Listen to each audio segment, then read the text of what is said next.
Hello, CHistrue here, looking dapper as usual. Today I'm going to continue with my Universal series. I'm going to ask an explosive question. Is it compatible, is the belief in God compatible with the Darwinian revolution? And I'm not just talking about in the question of biology, I'm also talking about the real, actual Darwinian revolution. And that is, previous to Darwin, most of human thought, when it thought about natural matters, believed in the idea of categories in nature. That whether you're talking about the chain of being in the West, or whether you're talking about the circle of being among indigenous people, there was the idea that you have categories in nature. There is a cat over there.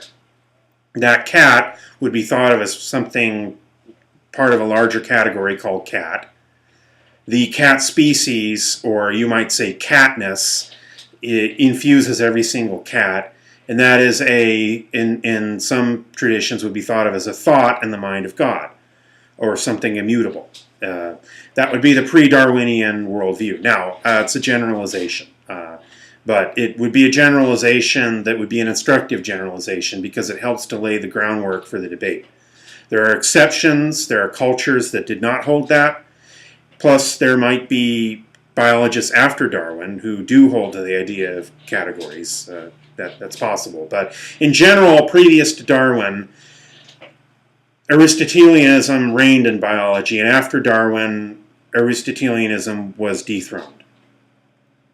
Biologists now no longer look to nature as being designed according to fixed categories, and hence most biologists would say, or at least most atheistically leaning biologists would say, there is no design in nature, because Darwin dethroned the idea of design by positing that species arose through selective processes.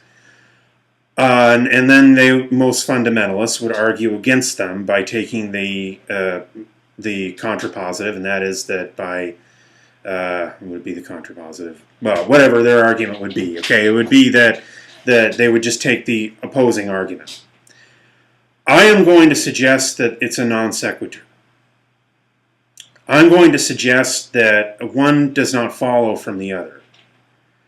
In fact, I will suggest that the dethroning of universals is actually compatible with a strain of Abrahamic monotheist thought that goes way back into ancient times, and that would be the idea of iconoclasm.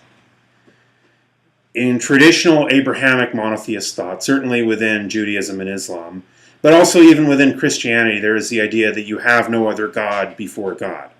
That you have, the God alone is to be worshipped and honored, and that you have no lesser spiritual reality next to God. Now, Greek thought did not have that concept, and Platonism and Aristotelianism emerged very much from Greek thought. And so the idea of, well, in Plato, the idea of mathematical Platonism, or the idea of a perfect circle, that's a complicated argument because I am a mathematical Platonist. But some within the classical Abrahamic tradition might say, hey, CHistrue, from our standpoint, that would be a kind of elevation of mathematics as being God. What's the deal here? I mean, what are you doing? Okay, now that's a complicated argument. That would be one where I'd have to sit down with them and philosophize for a little bit. But definitely, I would say that they would take the real earliest form of iconoclasm or anti-idolatry was taking anything in the natural world and then taking it and elevating it up to something fixed and immutable next to God. In other words, fertility. Well, you have the fertility religions, taking fertility and then elevating fertility next to God. Now, in the Eastern religions, you have a similar kind of iconoclasm. It's looked at a little bit differently, and that is in the Eastern religions there's the idea of, okay, there are no fixed immutable categories in nature, all is flux, like the Brahmanistic philosophers and the Buddhists would say. Therefore, we look beyond the illusion of the material world towards the absolute or towards the one. That would be possibly another way of addressing that very same spiritual impulse of not elevating anything in the world up next to godliness. So if you really look at it, the Darwinian revolution, in a way, is a form of iconoclasm. It's a form of iconoclasm. It could lead to atheism, but it doesn't necessarily have to. That's the position I would take in this video, that the Darwinian revolution could lead to the idea of the dethroning of the immutability of species, but that does not thereby follow that you've dethroned the idea of a greater design in nature. What you have stated is that that greater design in nature is now not held or bound according to fixed immutable categories. A pantheist might argue that the greater design in nature is somewhat chaotic, it's somewhat fractal, it's far more diverse and glorious than any kind of human kind of linear left brain notion of what that would be. Now that could be a pantheist or and let's say maybe an indigenous argument. Somebody coming from the Eastern religions might argue, yeah, okay, nature is, the natural world is in flux, and you can't really cling to anything, therefore we go beyond the physical illusion to the absolute. But the Abrahamic religious tradition would have the most difficulty with evolution, particularly in, let's say, the more literalistic branches of the Jewish, Christian, and Islamic faith traditions. And it would not be, I'm not arguing that if you believe in God, you must believe in evolution. Nor am I arguing that evolutionary biologists should dress up as Hare Krishnas and dance around and all the rest of it. I'm not stating that. What I am suggesting is that it is compatible. Well, what I am suggesting is that the iconoclasm involved in rejecting categorical, or let's say universals or fixed and immutable categories in nature, that could be entirely compatible with a strain of the Abrahamic tradition, which would be that of iconoclasm. Now, am I suggesting that when I talk about Darwinian thinking, I want to be very clear about something. I'm not talking about social Darwinism. I'm not talking about eugenics.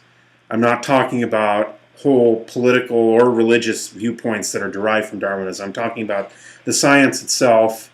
And I'm also, in the realm of philosophy, I'm taking a very narrow view of, previous to Darwin, a species was a kind of metaphysical reality designed by God, elevated above anything that could really be changed, or so in some sense the species became infused with a kind of divinity of its own, whereas after Darwin that idea is only held to by fundamentalists and pantheists.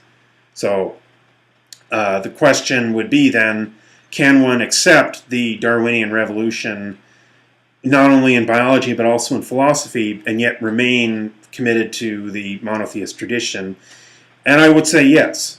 I would say yes, one can. The two are compatible. Maybe not for fundamentalists, and maybe not for atheists, but within theology there have always been those who have held to complicated points of view. Going back centuries now, there have always been those who have held to non-literal but also very complex points of view.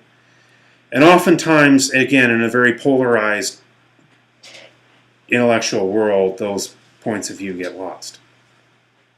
But very, very much to the point, one can hold to a monotheistic worldview and hold that God created nature according to a very complex pattern. Not a simplistic pattern, but a complex pattern, and that complex pattern is one that cannot be bound according to the fixed categories of humanity, i.e., that a species, that is a species there, that is a tree there, and that tree is part of a larger reality called tree. That would be universals, or categorical thinking. One can posit that tree is a very unique object that cannot be boiled down to a one-word thing, one-word description, and then still believe very much that tree is designed. In fact, one could even argue that gives a greater room for the God that one would believe in, whatever religion one follows, that would give greater room for the infinite complexity of that divine creation. Now, am I saying that one must believe these things? No, that's not my place here on the CHistrue channel. I'm only saying that there is a compatibility. Thank you.